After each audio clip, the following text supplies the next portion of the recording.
Halo guys, assalamualaikum warahmatullahi wabarakatuh. Welcome back with Jang Sumping di channel Asep NFS.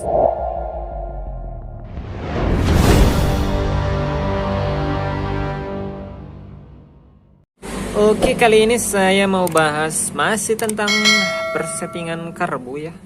Jadi kemarin ada yang bertanya di TikTok saya. Sekarang saya mau bahas tentang berbet RPM tengah. Dulu sebenarnya pernah ya saya bahas tentang berbet RPM tengah. Dulu juga berkaitan dengan ini yang ada di sini nih, tentang jarum ya. Sekarang juga masih sama tentang seputar jarum, tapi ada bedanya cuy ternyata. Kemarin saya sudah mengalami sendiri ya, ternyata berbet itu yang sebelumnya saya selalu terangkan berbet itu karena keborosan alias kebasahan, ternyata keiritan pun menyebabkan berbet ya. Yang paling sering kita jumpai adalah di motor injeksi. Motor injeksi ketika kita ganti knalpot racing, kalau ECU tidak kita setting sedikit dibasahkan, dijamin itu RPM bawahnya akan ada berbet RPM bawah sampai tengah sedikit lah. Nah itu disebabkan karena kekeringan cuy. Dan kemarin saya alami di karburator di motor Satria Evo saya ya. Sekarang pakai karbu PWK yang 34 saya pakai lagi, ternyata RPM tengahnya berbet karena kekeringan cuy. Seperti apa bedanya? Oke, di sini akan kita lihat. Saya sudah bikin catatan ya. Di sini ada dua penjelasan ya tentang berbet di RPM tengah. Pertama adalah karena keborosan. Ini sudah saya terangkan ya penyebabnya karena jarum skep terlalu tirus cuy.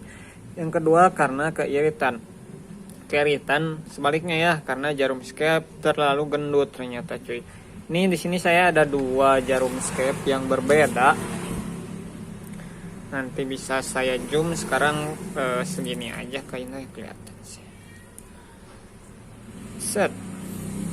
Di sini ada dua jarum skep yang berbeda ya. Saya berusaha sejajarkan dari klipnya. Soalnya ini beda sih.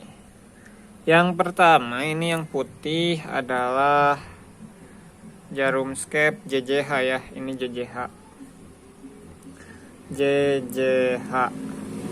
Nah yang ini adalah skep GL Pro, tapi sudah custom ya, custom. Nah ini adalah dua jarum yang berbeda cuy. Salah satunya menyebabkan berbet RPM tengah karena kekeringan, yaitu yang GL Pro nih. Jarum GL Pro ketika dipasang di ini PE, pasangannya dengan karbu PE dan nozzle PE itu enak cuy. Ini benar-benar cocok sekali. Tapi ketika saya pasangkan ke karbu PWK dengan nozzle PWK, ternyata tengahnya menjadi kering cuy. Nah ini ketika dipasangkan dengan nozzle PWK itu kurang cocok ternyata si karbu GL Pro ya. Jadi tengahnya itu jadi kering. Kelihatan di sebelah sini itu lebih besar yang GL Pro. Mungkin nggak akan terlalu kelihatan jelas kalau di kamera, tapi kalau dilihat secara langsung sebelah sini itu lebih besar yang GL Pro.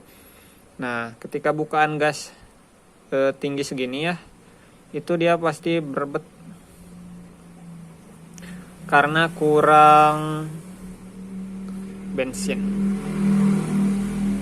Ini cuy, ini menyebabkan berbet. Sedangkan ketika saya pakai jarum si JJH ini dengan nozzle PE itu enak, nggak ada berbet ya. Tuh jadi tergantung karbu dan nozzle yang kita pakai juga. Kalau PWK pakai nozzle PE ya, yang pakai jarum GL ini tetap enak. Karbu PE pakai nozzle PWK otomatis akan lebih enak pakai JJH. Kayak gitulah kurang lebih ya. Kita lanjut lagi cuy, bagaimana cara membedakannya karbu yang keborosan sama keiritan. Ini paling umum. Di sini saya sudah menyediakan busi ya sebagai contoh nanti.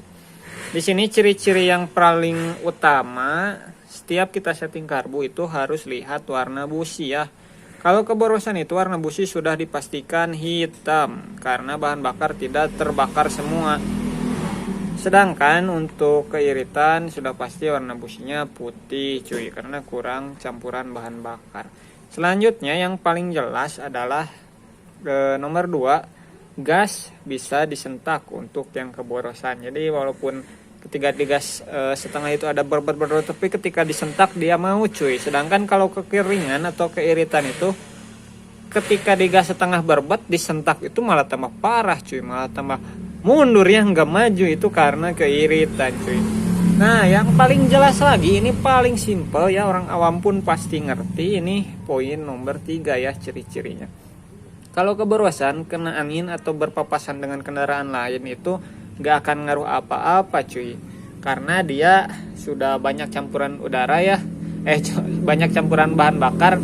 Ketika ketambahan udara sedikit itu nggak akan ngaruh. Sedangkan kalau keiritan, karena si bahan bakarnya kurang ya, anginnya sudah lebih banyak, ketika kena angin dari papasan kendaraan lain tuh, kita seringnya kalau papasan kendaraan lain terutama truk-truk gede itu kerasa anginnya itu jadi makin parah cuy, berbetnya malah kerasa berbet hampir mundur kayak gitu cuy.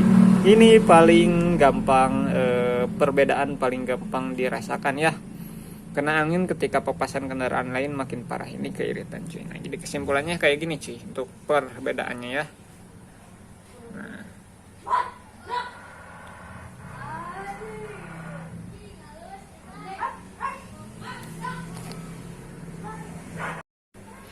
Nah guys, jadi kesimpulannya ya, perbedaan berbet RPM tengah karena keborosan dan keiritan itu ada di sini cuy.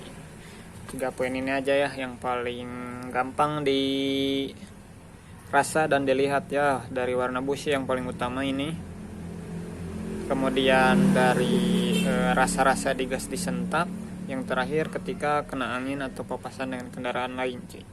Mudah-mudahan jelas ya, karena sudah saya simpel-simpelkan ini. Untuk keborosan karena untuk berbet karena keborosan itu sudah pernah saya bahas. Kalian lihat aja di video saya yang lain ya. Sekian video kali ini, mudah-mudahan bermanfaat. Jangan lupa like kalau suka, dislike kalau gak suka, komentar kalau ada yang ingin ditanyakan. Yang belum subscribe dulu. Sekian, assalamualaikum warahmatullahi wabarakatuh. Dah.